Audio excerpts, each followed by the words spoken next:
Hello student. Last class में हमने बात की थी न्यूट्रिशन इन एनिमल्स की। और न्यूट्रिशन इन एनिमल्स में हमने न्यूट्रिशन इन अमीबा पढ़ा था। ठीक है। तो हमने देखा था कि एनिमल्स में जब भी न्यूट्रिशन स्टार्ट होता है तो कुछ उनके स्टेप्स होते हैं, जिन उन स्टेप में पूरी न्यूट्रिशन की प्रोसेस कंप्लीट होती है। ठीक है। जिसमें पहला स्टेप हमने पढ़ा था इंजेशन। इंजेशन में क्या था? इनटेकिंग ऑफ फूड। ठीक है, भोजन को इनटेक करना था। भोजन इनटेक कर लिया तो नेक्स्ट स्टेप हमारा कौन सा आया था? डाइजेशन आया था। इसका मतलब था कि breakdown of complex insoluble food into the simple and soluble form. मतलब जो भोजन हमने खाया वो कॉम्प्लेक्स और इनसॉल्युबल था, उसको सिंपल और सॉल्युबल फॉर्म में कन्वर्ट करना डाइजेशन कहलाया था। भोजन डाइजेस्ट हो चुका था, वाटर में सॉल्व सॉल्व मतलब डिसॉल्व हो चुका था पूरी तरह से। ठीक है। तो इसके बाद हमने पढ़ा था एब्जॉर्प्शन। इट मींस जो डाइजेस्टेड फूड है वो इंटेस्टाइन से कहां पहुंचा था? ब्लड स्ट्रीम में पहुंचा था। ठीक है। तो एब्जॉर्प्शन हो गया। ब्लड स्ट्रीम के द्वारा ये पूरी बॉडी में सर्कुलेट हुआ और सारी बॉडी सेल से ऑर्गन तक पहुंचाया गया जहां तक इसको रिक्वायरमेंट थी। ठीक है। तो उन बॉडी सेल्स ने या बॉडी टिश्यू ने या बॉडी ऑर्गन ने उनका क्या किया? डिफरेंट डिफरेंट एक्टिविटीज में उसका इस्तेमाल किया, दैट इज कॉल्ड एसिमिलेशन। ठीक है। और जो इंटेस्टाइनल ट्रैक्ट में या कह सकते हैं कि डाइजेस्टिव सिस्टम में या कह सकते हैं कि एलिमेंट्री कैनाल में जो भी अनडाइजेस्टेड फूड था, बॉडी के अंदर जो भोजन गया था जो डाइजेस्ट नहीं हो पाया था, उस अनडाइजेस्टेड फूड को बॉडी से बाहर निकालना एलिमिनेशन या इजेशन कहलाता है। ठीक है। तो हमने अमीबा में ये सारी प्रोसेस पढ़ ली थी। ठीक है। नेक्स्ट टॉपिक जो होगा हमारा वो होगा न्यूट्रिशन इन ह्यूमन। ठीक। न्यूट्रिशन इन ह्यूमन की बात करें तो 9th क्लास में हमने पढ़ा हुआ था कि डाइजेशन की जो प्रोसेस होती है वो कई अलग अलग ऑर्गेनिज्म में अलग अलग प्रकार की होती है। फॉर एग्जाम्पल अगर कोई सिंगल सेल ऑर्गेनिज्म है, ठीक है, तो उसके अंदर जो भोजन का डाइजेस्ट होगा वो सेल के अंदर होगा। और सेल के अंदर होने के कारण ठीक वो प्रोसेस हमारी इंट्रा सेलुलर डाइजेशन कहलाता है। इंट्रा मतलब विद इन वन, एक ही के अंदर। ठीक है। तो सेल के अंदर डाइजेस्ट हुआ था तो इसलिए वो इंट्रा सेलुलर डाइजेशन कहलाता है। कुछ ऐसे ऑर्गेनिज्म थे जिसमें सेल से टिश्यू बन चुकी थी, मतलब टिश्यू लेवल की बॉडी ऑर्गेनाइजेशन थी। ठीक है। तो वहां इंट्रासेलुलर भी था और वहां इंटरसेलुलर भी था। मींस जो सेल के बीच में स्पेस थे वहां भी भोजन का डाइजेशन पॉसिबल था। That means intercellular digestion. या सेल के अगर बाहर होगा तो एक्स्ट्रा सेलुलर भी कह सकते हैं इसको। लेकिन कुछ ऑर्गेनिज्म ऐसे थे जैसे ह्यूमन की तरह, उनमें क्या होता है? Extra cellular digestion. Means cell के द्वारा एंजाइम्स का सीक्रेशन किया जाता है वो एक स्पेस में जहां पर भोजन है, और वहां पर वो एंजाइम्स उस भोजन को डाइजेस्ट करेंगे और वहां से फिर एब्जॉर्ब करवा लिया जाता है। ठीक है। तो भोजन का डाइजेशन हमने इंट्रासेलुलर पढ़ा, इंटरसेलुलर पढ़ा, और थर्ड वन हमने पढ़ा इंट्रासेलुलर डाइजेशन। ठीक है। तो इंट्रासेलुलर डाइजेशन लेवल जो कॉम्प्लेक्स ऑर्गेनिज्म होते हैं, जो कह सकते हैं जिनमें ऑर्गन सिस्टम लेवल ऑर्गेनाइजेशन पाया जाता है, उनमें जनरली ये देखने को मिलता है ज्यादातर। तो ठीक है। तो ह्यूमन भी क्या है? एक कॉम्प्लेक्स ऑर्गेनिज्म है, डेवलप्ड ऑर्गेनिज्म है, जिसके अंदर सारे फंक्शन को परफॉर्म करने के लिए अलग अलग ऑर्गन के सिस्टम मौजूद है, ऑर्गन सिस्टम मौजूद है। इसी प्रकार से अगर हम भोजन के बात करें, न्यूट्रिशन के लिए बात करें यहाँ पर, तो न्यूट्रिशन के लिए बॉडी में एक कॉम्प्लेक्स सिस्टम मौजूद होता है। That system is known as human digestive system. ठीक है। तो हम यहां बात करने वाले हैं ह्यूमन डाइजेस्टिव सिस्टम की। ह्यूमन डाइजेस्टिव सिस्टम की बात करेंगे। ठीक है। ह्यूमन डाइजेस्टिव सिस्टम की बात करें तो कोई ना कोई बॉडी में एक पाथ ऐसा होगा जहां भोजन का डाइजेशन होना होगा। That part is that path is known as alimentary canal. Alimentary canal. ठीक है। ये वो कैनाल है, ये वो मार्ग है जिसके अंदर भोजन का डाइजेशन होगा। किसके द्वारा होगा? तो वहां भोजन को डाइजेस्ट करने के लिए कुछ हमारी ग्लैंड्स मौजूद होती हैं, डाइजेस्टिव ग्लैंड। ठीक है। जो भोजन को डाइजेस्ट करने के लिए कुछ ना कुछ एंजाइम का सीक्रेशन करेंगे। ठीक। अब हम बात करें इस एलिमेंट्री कैनाल की लंबाई। अगर हम देखें, ये स्टार्ट होती है माउथ से और खत्म होती है एनस पे जाके। ठीक है। तो इसकी अगर हम लेंथ की बात करें तो हम एग्जैक्ट लेंथ नहीं कह सकते कि इसकी लेंथ यही होने वाली है। क्यों? क्योंकि इसकी लेंथ जो है वेरी करती है, ऑर्गेनिज्म टू ऑर्गेनिज्म वेरी कर सकती है। डिपेंड करता है कि इंटेस्टाइन को मेजर करने का हमारा मेथड क्या है, और जिस ह्यूमन की हम इंटेस्टाइन या कह सकते हैं कि एलिमेंट्री कैनाल को मेजर करने वाले हैं वो ह्यूमन की हाइट क्या है, ठीक है। मींस बॉडी साइज के अकॉर्डिंग भी ये एलिमेंट्री कैनाल घटती या बढ़ती रहती है, ठीक है। अगर कोई ह्यूमन अगर लंबा है तो एलिमेंट्री कैनाल उसकी लंबी होगी, अगर कोई छोटा है, ठीक, तो उसकी एलिमेंट्री कैनाल छोटी होगी, ठीक है। तो हम बात करते हैं स्टार्ट कहां से होती है एलिमेंट्री कैनाल। माउथ इसकी ओपनिंग होती है, माउथ से स्टार्ट होती है, माउथ से आगे बढ़ेंगे, ठीक है, तो एक कैविटी मिलती है that is known as buccal cavity. Buccal cavity में टीथ, टंग, ये सारी चीजें मौजूद होती हैं, ठीक है। बक्कल कैविटी से आगे बढ़ते हैं तो हमें मिलती है, हाँ, फेरिंग्स मिलता है, ठीक है, फेरिंग्स मिलता है। फेरिंग्स से आगे बढ़ेंगे तो हमें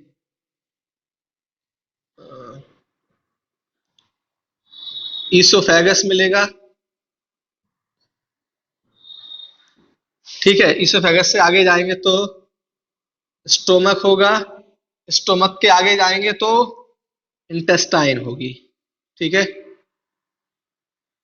अगर हम इंटेस्टाइन की बात करें तो इंटेस्टाइन दो प्रकार की होती है, एक स्मॉल इंटेस्टाइन और दूसरी होती है हमारी कौन सी, लार्ज इंटेस्टाइन, ओके। स्मॉल और लार्ज इंटेस्टाइन का मतलब इनके साइज से नहीं लगा सकते हम कि स्मॉल इंटेस्टाइन है तो साइज में छोटी होगी, लार्ज इंटेस्टाइन है तो साइज में बड़ी होगी, ठीक है। तो ये स्मॉल या जो लार्ज है वो साइज के बेसिस पर तो नहीं होकर, ठीक है, साइज का बेसिस ना होकर ये काय का बेसिस होता है, इनके डायामीटर का बेसिस होता है, ठीक है। इनकी डायमीटर कितना होगा, ठीक है। तो हम बात करेंगे किसके आधार पे होता है ये, डायमीटर के बेसिस पर तो ये स्मॉल है, क्योंकि इसका डायमीटर कम होता है तो स्मॉल इंटेस्टाइन कहलाती है, और इसका डायमीटर ज्यादा होता है, ठीक है, तो ये लार्ज इंटेस्टाइन कहलाती है, ठीक है।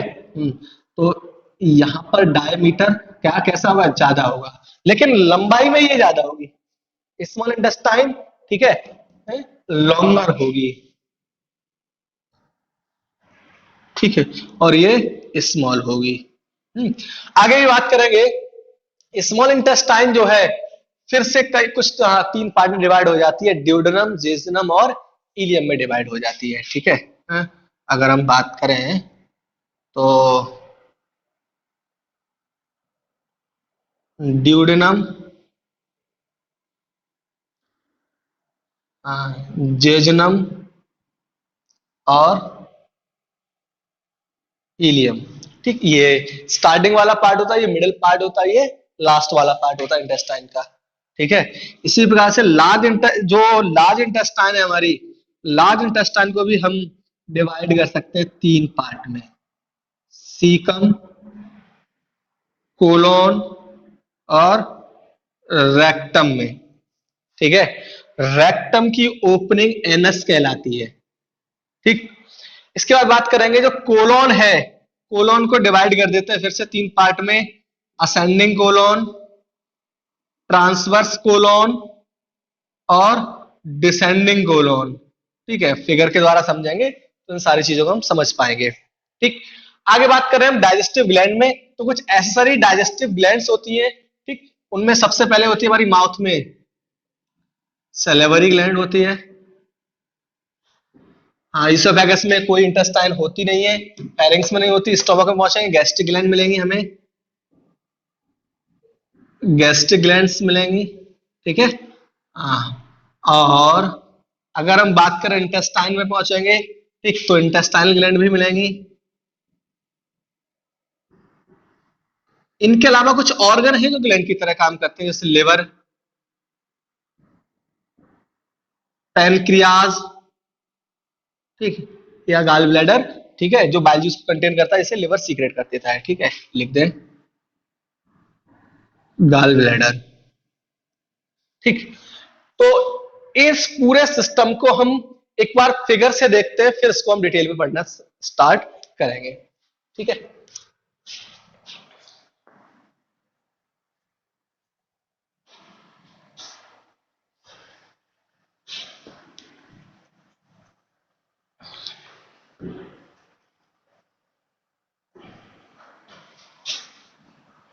बुक में फिगर है, ठीक है, तो वहां से नोट कर लेना, क्योंकि ये कभी कभी पूरी प्रोसेस पूछ ली जाती है। हम मान लीजिए स्टार्ट करते हैं माउथ से। ये मान लीजिए माउथ की ओपनिंग है, ठीक है। तो यहां से हमारी क्या होगी, नोज की ओपनिंग भी ओपन होती है हमारी, ठीक है, इस प्रकार से कह सकते हैं, ठीक। तो ये वाला हिस्सा हमारा कौन सा हो गया, माउथ। और ये माउथ की जो कैविटी है, this cavity is known as buccal cavity, जिसके अंदर टीथ, टंग, सारी चीजें मौजूद होंगी। ये नेजल कैविटी हो गई, नेजल कैविटी हो गई हमारी ये, ठीक है। माउथ या कह सकते हैं बक्कल कैविटी की ओपनिंग और नेजल कैविटी की ओपनिंग जिस रीजन में, जिस स्थान पे खुलती है, this region is known as pharynx.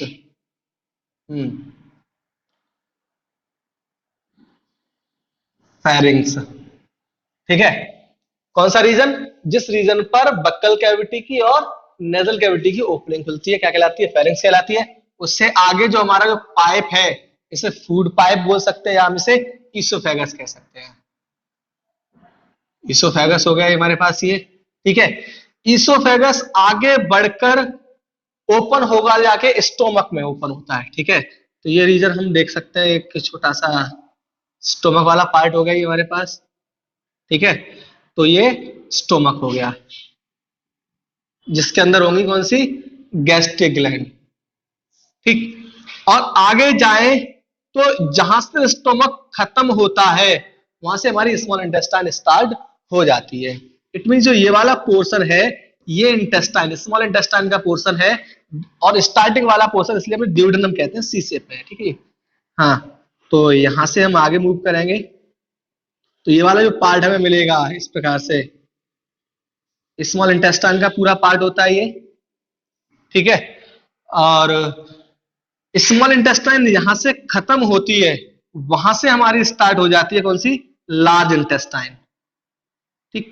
और लार्ज इंटेस्टाइन के लोअर एंड में एक फिंगर लाइक प्रोजेक्शन होता है, जिसे हम बर्मीफॉर्म अपेंडिक्स के नाम से जानते हैं, ठीक है। जिस रीजन में ये स्मॉल इंटेस्टाइन खुलती है, this region is known as caecum, ये सीकम कहलाता है, ठीक है। और इससे ऊपर का हिस्सा, ये सारा कोलोन का हिस्सा है, ठीक है। जो हमने बात कही थी, लार्ज इंटेस्टाइन का एक पार्ट था कोलोन, ठीक है, तो ये वो वाला पार्ट हो गया, क्योंकि ऊपर की साइड जा रहा है, तो ये असेंडिंग कोलोन हो गया, ठीक है। आगे चल के ये बिल्कुल ट्रांसवर्स हो जाता है, ठीक है। तो इसलिए ये वाला पार्ट हमारा क्या कहलाता है, ट्रांसवर्स कोलोन, ट्रांसवर्स कोलोन कहलाता है, ठीक है। इस तरफ आके यही पार्ट डिसेंडिंग कोलोन फॉर्म करेगा, ठीक है। और ये सिग्मोइड कोलोन कह सकते हैं, उसी का पार्ट होता है। ये हमारे क्या होती है, हमारी डिसेंडिंग कोलोन होती है। और इसका बिल्कुल लास्ट में जाकर ये पार्ट जो होता है, ठीक है, ये पार्ट जो होता है इसका, हाँ, ये वाला पार्ट रेक्टम कहलाता है, ठीक। ये रेक्टम कहलाता है, और ये जो इसका एंड है, ये एनस कहलाता है। ये तो थी हमारी एलिमेंट्री कैनाल, ठीक है। कहां से स्टार्ट हुई, माउथ से स्टार्ट हुई। माउथ से आगे बढ़ेंगे बक्कल कैविटी, जिसमें टीथ वगैरह सारे मौजूद होते हैं। आगे बढ़ेंगे हमें फेरिंग्स मिलेगा। फेरिंग्स वो रीजन होता है जहां नेजल कैविटी, मतलब नोज से आने वाली ओपनिंग, ठीक है, और जो माउथ से आने वाली ओपनिंग, कॉमन ओपनिंग जहां पर होती है, that region is known as pharynx. Pharynx से आगे बढ़ेंगे, हमें मिलेगा ईसोफेगस, ठीक, यहाँ से फूड पास आउट होता है, स्टोमक में पहुंचता है। स्टोमक से आगे बढ़ेंगे इंटेस्टाइन, इंटेस्टाइन का स्टार्टिंग वाला पार्ट ड्यूडेनम कहलाता है। ये वाला पार्ट आगे का सेकंड नंबर का पार्ट जेजुनम कहलाता है। लॉन्गेस्ट पार्ट ये इलियम कहलाता है। इसका इलियम किसमें खुलती जाके, ठीक है। ये तो हमारी स्मॉल इंटेस्टाइन थी ना, ये थी हमारी स्मॉल इंटेस्टाइन, ठीक है। आगे बात करेंगे तो ये लार्ज इंटेस्टाइन है। लार्ज इंटेस्टाइन जिस रीजन में कहला खुलती है वो सीकम कहलाता है, और सीकम के लोअर एंड पर फिंगर लाइक प्रोजेक्शन होता है, ठीक है। ये कहलाता है हमारा क्या, बर्मीफॉर्म अपेंडिक्स, बर्मीफॉर्म अपेंडिक्स कहलाता है। This the vestigial organ in the human, क्योंकि इसमें सेलुलोज डाइजेस्टिव बैक्टीरिया पाए जाते थे, ठीक है। तो अब हम सेलुलोज का इस्तेमाल करते नहीं, एनिमल्स में डेवलप्ड होता है ये रीजन, इसलिए हम में ये क्या होता है, वेस्टिजल ऑर्गन होता है, ठीक है। तो इनके अलावा ये तो डाइजेस्टिव सिस्टम था हमारा, एलिमेंट्री कैनाल थी। इसमें कुछ हमारी एसरी ग्लैंड्स जो हम सो कर सकते हैं, ठीक है, वो हो सकती है यहाँ पे इस रीजन में हमारा पैनक्रियाज होता है यहाँ पर, ठीक है। ये पैनक्रियाटिक डक्ट है, ठीक।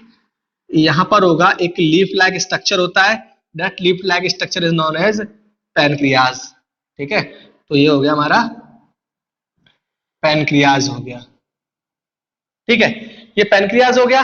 और स्टोमक के अपर साइड पर एक ट्रायंगुलर स्ट्रक्चर होता है, that is known as liver, ठीक है।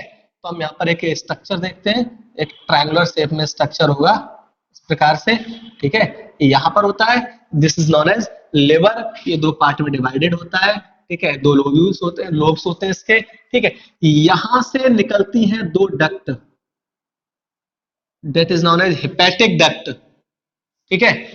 हाँ, ये हो गया हमारा क्या, लिवर। और ये हेपेटिक डक्ट ओपन होती है किसमें आके, पैनक्रियाटिक डक्ट में, इस प्रकार से, ठीक है। यहीं पर लिवर के पास एक पाउच लाइक स्ट्रक्चर और होता है, that is known as gall bladder. और ये गाल ब्लैडर की जो बाइल डक्ट है, ये ओपन होती है हमारी किसमें आके, इसी हेपेटिक डक्ट में। ये हमारी डक्ट है और ये ओपन होंगी जाके इसी हेपेटिक डक्ट के अंदर, ठीक है। तो हमने देख लिया, ये क्या हो गया हमारे पास, ये लिवर हो गया हमारा, ये क्या हो गया, गाल ब्लैडर हो गया, ठीक है, जो बाइल जूस को कंटेन करता, बनता लिवर में है, डिटेल पढ़ेंगे तब हम आगे जानेंगे।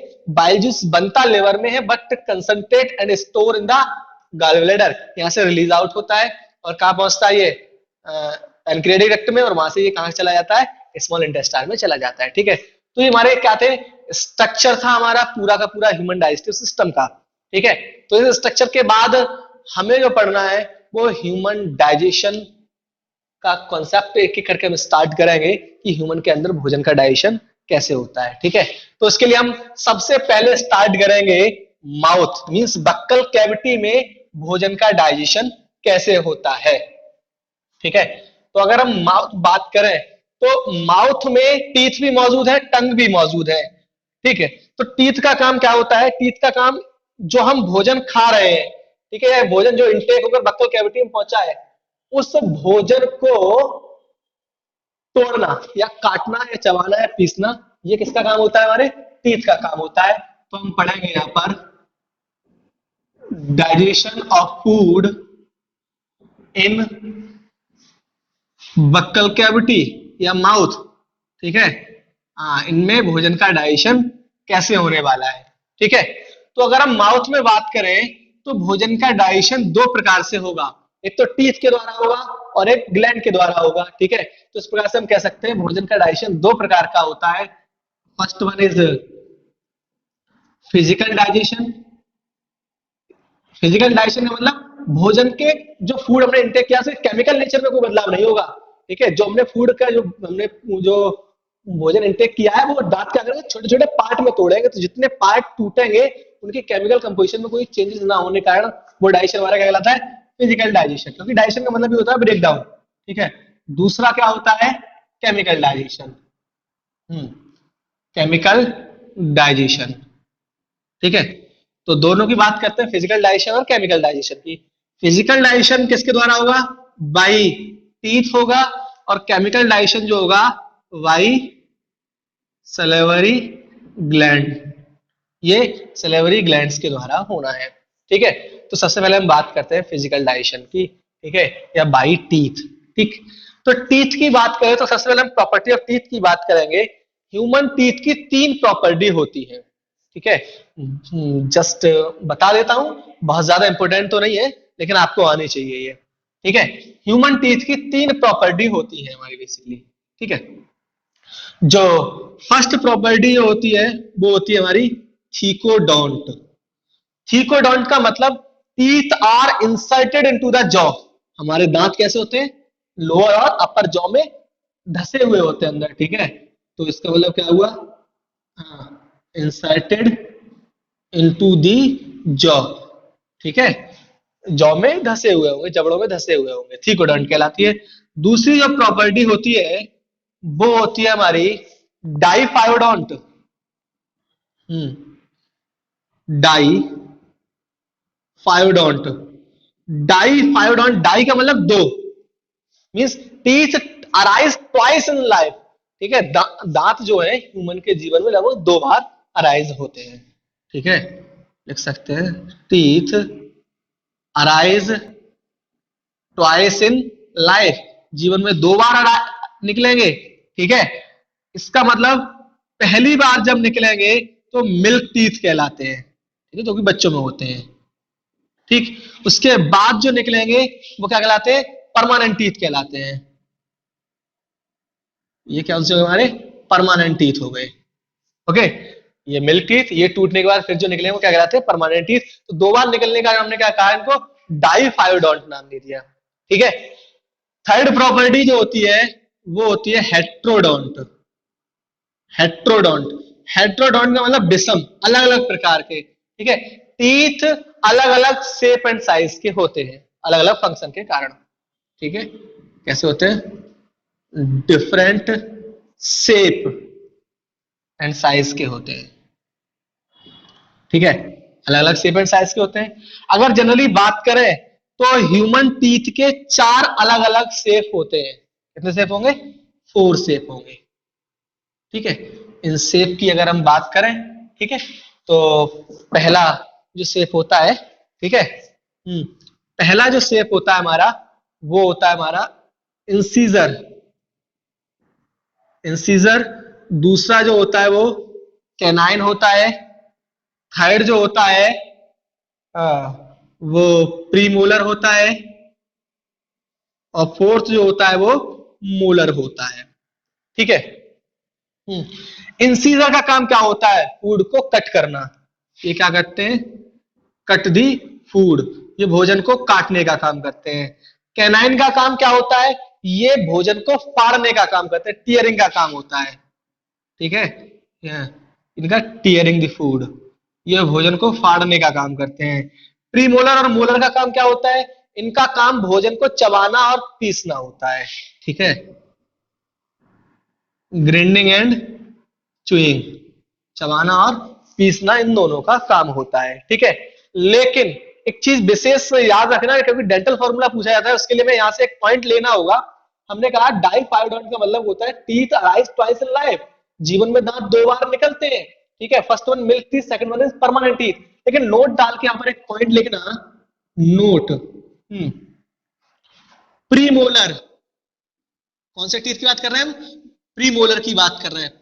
प्रीमोलर एंड लास्ट मोलर, और लास्ट मोलर की बात कर रहे हैं, अराइज वंस इन लाइफ, ये जीवन में एक ही बार निकलेंगे। कौन से, प्रीमोलर और लास्ट मोलर, ठीक है। तो हम समझने की कोशिश करते हैं इसका मतलब क्या हुआ, प्रीमोलर और लास्ट, ठीक है। कि ये तो हमने देख लिया कि 4 प्रकार के दांत होते हैं और चारों का काम जो होता है वो अलग अलग होता है, ठीक है। तो अगर हम किसी जॉ में टीथ की पोजीशन देखें, ठीक है, तो हम वहां से डेंटल फॉर्मूला भी ड्राइव कर पाएंगे और उनके स्ट्रक्चर को भी पर्टिकुलर देख पाएंगे। फॉर एग्जांपल ये कोई एक जॉ है, या तो अपर जॉ ले लिया हमने या एक लोअर जॉ ले लिया, ठीक है। तो दांतों में जो फ्रंट साइड में देखो, दांत हमारे इस तरफ को लेफ्ट हैंड साइड पे या राइट हैंड साइड पे सेम होते हैं, दोनों एक ही जैसे दांत होते हैं। तो हम बात करने वाले हैं, हम एक तरफ लेंगे दूसरी तरफ ऑटोमेटिकली हम समझ लेंगे, क्योंकि जो इस तरफ दांत होंगे वो इस तरफ भी होंगे, ठीक है। तो जो फ्रंट साइड में सबसे आगे की ओर जो 2 दांत होते हैं, ठीक है, दीज आर नॉन एज क्या कहलाते हैं, इंसीजर, ठीक है। इंसीजर कहलाते हैं, कितने होते हैं, 2 होते हैं, ठीक है। इसका मतलब 2 इधर है तो ये 2 इस तरफ भी होंगे, ठीक है। इस तरफ बात करें, इनके पास फिर एक और दांत होता है जो कि थोड़ा नुकीला होता है, ठीक है। दिस वन इज कैनाइन, ये कौन सा होता है, कैनाइन होता है। इसके पास में फिर से 2 दांत और होते हैं, ठीक है। These are known as premolar, premolar. और उसके बाद में सबसे लास्ट में ये 3 दांत होते हैं, these are known as molar. Same arrangement इस तरफ भी होगा। अब देखो, ये जो फ्रंट में दांत है हमारे फ्रंट साइज में, तो इनका इस्तेमाल हम किस लिए करते हैं, किसी चीज को जब हमें काटना होता है तो फ्रंट साइज के दांतों का इस्तेमाल करते हैं, ये पहने होते हैं हमारे, ठीक है। तो इनका काम क्या हो गया कि हाँ, कट द फूड, भोजन को काटने का काम इनका हो गया, ठीक है। लेकिन हम बात करें कैनाइन का काम क्या है, ठीक। तो सोच के देखो, इस दांत की सहायता से हम क्या करते हैं, जब भी किसी भी चीज को फाड़ना होता है, ठीक है, तो हम सामने से नहीं फाड़ते, साइड से फाड़ते हैं, क्योंकि ये नुकीला दांत उस चीज में मदद करता है हमारी, ठीक है। तो ये तो हमें बहुत ज्यादा डेवलप नहीं है, लगभग सेम साइज के सारे दांतों के, लेकिन जो कार्निवोर्स एनिमल होते हैं, शिकार करते हैं, उनमें ये दांत वेल डेवलप्ड होते हैं। देखे होंगे शेर या जो टाइगर वगैरह शिकार करते हैं, उसमें एक दांत इस तरफ, एक दांत इस तरफ और दो नीचे की तरफ, चार दांत होते हैं बड़े बड़े। उनको हम क्या बोलते हैं? कैनाइन। इनका काम ही क्या है? टीयरिंग द फूड, भोजन को ये फाड़ने का काम करते हैं, ठीक है। तो इसलिए हमें ये अब वेल डेवलप्ड नहीं रहे, क्यों? क्योंकि हमने फूड हैबिट अपनी बदल दी, और अपनी फूड हैबिट बदलने के कारण हमारे कैनाइन का बहुत ज्यादा इस्तेमाल नहीं बचा। तो ये कैनाइन हो गया, ठीक है। ये प्रीमोलर और ये मोलर, इनका काम क्या है? भोजन को चबाना और पीसना, ठीक है। तो सेम अरेंजमेंट इस तरफ भी होगा। अभी मैंने एक नोट डाल के एक पॉइंट लिखाया था कि premolar and last molar arise once in life, मतलब ये वाले दांत और लास्ट मोलर, ये वाला दांत जीवन में एक बार निकलता है। Last molar, this the wisdom teeth, ठीक है, यही है जो लास्ट, सबसे लास्ट में यही निकलता है, लेकिन ये पहले निकल आते हैं। तो इस अरेंजमेंट के अकॉर्डिंग अगर हम डेंटल फॉर्मूला निकालने की कोशिश करें, ठीक है, तो हम एक ही जॉब पे अगर निकालने की कोशिश करें, ठीक है, तो देखो सिंपलर फॉर्म में डेंटल फॉर्मूला क्या होगा? 2 1 2 3, ठीक है। हाँ, मल्टीप्लाई बाई 2 करते हैं तो इस तरफ के भी निकल आएंगे ना, ठीक है। ये मान लीजिए अपर जॉ के हो गए, तो लोअर जॉ में तो सेम अरेंजमेंट रहने वाला है, ठीक है। 2 1 2 3, ठीक है, मल्टीप्लाई कर देंगे 2 का तो वो भी निकल आएगा। तो कितने हो गए? देखो, 2 और 1 3 और 2 5 और 3 8, ठीक है, और 16, तो 16 ऊपर 16 नीचे की ओर, टोटल कितने हो गए? 32। सिंपलर फॉर्मूला फॉर्मूला अगर पूछा जाता तो यही लिखा जाता, 2123 upon 2123, and this is the dental formula of an adult, ठीक है, किसी वयस्क मनुष्य का, ठीक है। डेंटल फॉर्मूला क्या होता है? 2123 अपॉन 2123 ही होता है। लेकिन अगर हम उसकी बात करें, अगर आपसे पूछा जाए कि बताइए कोई अगर चाइल्ड स्टेज में कोई बच्चा है, ठीक है, तो उसका डेंटल फॉर्मूला क्या होगा, ठीक है। तो सिंपल फॉर्म में हम निकाल सकते हैं, नोट वाला पॉइंट हम याद रखेंगे तो उसका भी निकाल लेंगे। हमने कहा था कि premolar and last molar arise once in life. अगर कोई चाइल्ड, अगर कोई बच्चा है, ठीक है, जो टीनेजर से अभी कम ही एज का है, तो अगर उसकी बात करें तो ना तो उसमें ये होंगे ना ये होंगे, क्योंकि ये जीवन में एक ही बार निकलते हैं, ठीक है। तो इनको और इनको माइनस करें इससे हम, ठीक है, तो देखो 2 1, ये नहीं है ना, 0, ये 2 ही निकले हैं, ठीक है। तो सेम नीचे भी होगा, ठीक है, किस में होगा? ये चाइल्डहुड में होगा ये, ठीक है। ये चाइल्डहुड स्टेज में क्या होगा? Dental formula 2102 upon 2102। अगर बात करें टीनेजर्स में, जो किशोरावस्था में बच्चे पहुंच चुके हैं, उनका डेंटल फॉर्मूला अगर पूछा जाए, तो मैंने कहा ना, ये तो विजडम टीथ है, ये तो एडल्ट स्टेज में जाके निकलता है, तो ये तो नहीं निकलेगा, बट ये निकल आते हैं बच्चों के 18 साल से पहले, ये तो निकल आते हैं, ठीक है। तो उनका फॉर्मूला क्या हो जाएगा? ऐड करो, 2 1 2 और ये फिर 2, ठीक है। तो सेम इधर भी हो जाएगा। ये क्या हो गया? ये हो गया हमारे टीनेजर्स का हो गया, टीनेजर्स का हो गया, ठीक है ना। क्या हो गया हमारा? 2122 अपॉन 2122। अब बात करें इनमें टोटल टीथ कितने हो गए? 32 निकल के आए। चाइल्ड स्टेज में टोटल टीथ कितने आए? काउंट करो, देखो, 2 और 1 3 और 2 5, डबल कर देंगे 10, ठीक है, और 10 और 10 20, मतलब चाइल्ड स्टेज में टीथ कितने होते हैं? 20 होते हैं, ठीक है। अगर हम टीनेजर्स की बात करें तो कितने होंगे? देखो, 2 3 2 5 और 2 7, 7 दूनी 14, ठीक है, 14 इधर हो गए और 14 नीचे है, मतलब टोटल कितने हो गए? 18 हो गए। इसका मतलब, ठीक है, टीनेजर्स जब तक स्टेज है, जब तक विजडम टीथ नहीं निकलते 4, तब तक टोटल टीथ की संख्या कितनी रह रही है? 28, ठीक है। तो 3 तो नहीं, लेकिन आपसे ये सबसे ज्यादा पूछा जाता है डेंटल फॉर्मूला इन एडल्ट, तो आप क्या बताएंगे? 2123 अपॉन 2123 बताएंगे, ठीक है। इसके बाद हम अगले टॉपिक पे बात करते हैं। अच्छा, इनके स्ट्रक्चर और फंक्शन की तो बात हो गई टीथ के, लेकिन अब हम बात करेंगे स्ट्रक्चर और पढ़ लें। इनके शेप की बात हो गई, इनके फंक्शन की बात हो गई, लेकिन एक चीज और जो यहाँ से कभी कभी बहुत मोस्ट कॉमन आपको आना चाहिए, क्योंकि जनरल नॉलेज की चीजें हैं, क्योंकि हमारी बॉडी से संबंधित है, ठीक है। तो हमें समझ में आना चाहिए कि टीथ आखिरकार होता कैसा है और उसमें क्या क्या होता है, ठीक है। तो स्ट्रक्चर ऑफ टीथ की हम बात करते हैं यहाँ पे।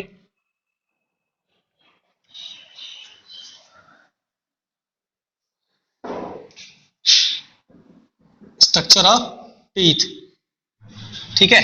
तो स्ट्रक्चर ऑफ टीथ में हमें हमें ऐसा लगता है, देखो कि जो हमें दिख रहे हैं, ठीक है, इतने ही दांत है, लेकिन सिर्फ इतना ही पार्ट टीथ का नहीं है, ठीक है। टीथ अंदर जौ तक धसे हुए होते हैं, इंसर्टेड होते हैं, ठीक है। तो अगर हम टीथ की, अगर हम एक्चुअल स्ट्रक्चर की अगर हम बात करें, ठीक है, तो कुछ स्ट्रक्चर इसकी कुछ इस प्रकार से होती है।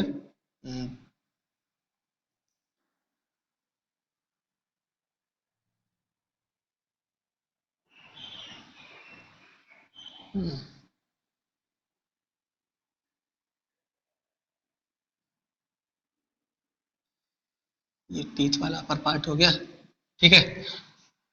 यहां से हमें हमारे गम्स मिल जाते हैं, ठीक है, जो टीथ को कवर करके रखते हैं, ठीक है। ये यहाँ टीथ में इस प्रकार से हमने स्ट्रक्चर देखते हैं, ठीक है। तो देखो टीथ में कुछ इस प्रकार के पार्टीशंस होते हैं हमारे। ये वाला सबसे आउटर वाला पार्ट जो होता है टीथ का, ठीक है। तो अगर हम बेसिकली बात करें तो टीथ को हम तीन पार्ट में डिवाइड कर सकते हैं। एक तो वो पार्ट जो हमें दिखाई दे रहा है व्हाइट कलर में, जो टीथ में चमक रहा है, ये क्राउन कहलाता है, मतलब ताज कह सकते हैं, ठीक है ना। ये क्राउन पार्ट हो गया। और टीथ का जो पार्ट गम्स के अंदर दबा हुआ रहता है, क्योंकि ये गम्स हो गए हमारे, ठीक है। तो मसूड़ों के अंदर या गम्स के अंदर जो पार्ट दबा हुआ रहता है, इसे नेक कह देते हैं, नेक रीजन कहलाता है टीथ का। और जो जबड़े के अंदर धसा हुआ होता है, ये वाला पार्ट जो है, ये पार्ट जनरली हमारा टीथ रूट कहलाता है, ठीक है। टूथ का जड़ कहलाती है, ठीक है, जो अंदर धसा हुआ होता है, ठीक है। अगर हम बात करें टीथ का, ये आउटर मोस्ट कवरिंग जो है, ये वाला पूरा पार्ट जो है, ये सबसे हार्डेस्ट सब्सटेंस का बना होता है एनिमल किंगडम में, that is known as enamel, ठीक है। कैसा होता है, hardest substance in the animal kingdom. सारे एनिमल्स में अगर सबसे कठोर कोई पदार्थ होता है तो ये इनेमल होता है, ठीक है, इनेमल होता है। इनेमल के अगर अंदर जाएंगे तो एक और पार्टीशन मिलेगा, दैट इज डेंटाइन। क्या होता है ये, डेंटाइन होता है। और डेंटाइन के अंदर और जाएंगे तो ये वाला जो पार्ट हमें मिलता है अंदर की ओर, ठीक है, this is known as pulp cavity. क्या कहलाता है ये, पल्प कैविटी।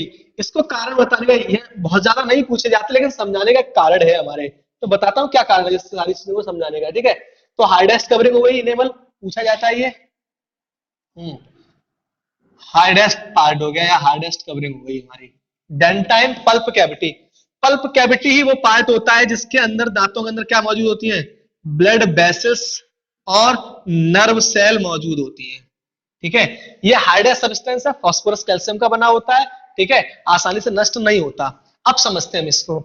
जनरली जो हम भोजन करते हैं, भोजन करने के बाद कभी कभी क्या होता है, due to bad food habits, ठीक है, अगर हम प्रॉपर सिंसियर नहीं है, ठीक है, स्वच्छता के प्रति, तो क्या होता है, कभी कभी हमारे गम्स में अंदर की तरफ या माउथ में कुछ फूड पार्टिकल्स बचे हुए रह जाते हैं, ठीक है।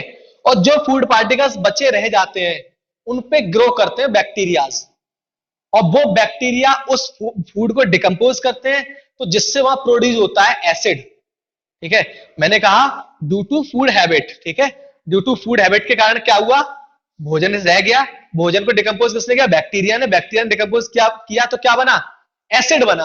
अब वो एसिड अगर बार बार इनेमल के कांटेक्ट में आता है तो वो उसे डिस्ट्रक्ट करते हैं, नष्ट करने का काम करते हैं। तो धीरे धीरे इनेमल क्या होने लगती है, नष्ट होने लगती है उस पर्टिकुलर रीजन पे जहां भोजन लगभग बार बार स्टोर हो रहा है, ठीक है।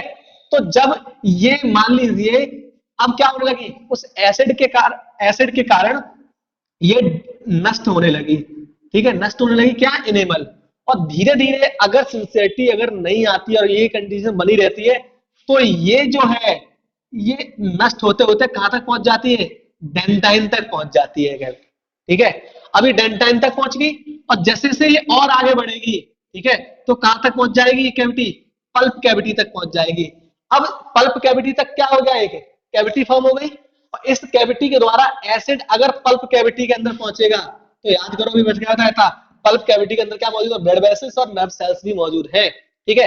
तो जब एसिड इन ब्लड वेसल्स के कांटेक्ट में आता है या नर्व सेल के कांटेक्ट में आता है, तो ब्लड वेसल्स के कांटेक्ट में एसिड आएगा तो ये टूटेंगी, टूटेंगी तो ब्लीडिंग होगी, ठीक है। और नर्व सेल के कांटेक्ट में आएगा तो पेन होगा। यही कारण है कभी कभी टीथ से ब्लीडिंग और दर्द होता है, ठीक है। तो ये जो कैविटी बनी है, this called is dental cavity या डेंटल कैरीज, क्या कहलाती है कंडीशन? हाँ, डेंटल कैरीज कहलाती है। ठीक है, किसके कारण हुआ ये? एसिड से हुआ। ठीक है, एसिड क्या हुआ? फूड स्टोर हुआ था ना, और फूड स्टोर होने के कारण टीथ के आसपास जो येलो सब कलर का जो सब्सटेंस जमा हो जाता है, that is known as dental plague.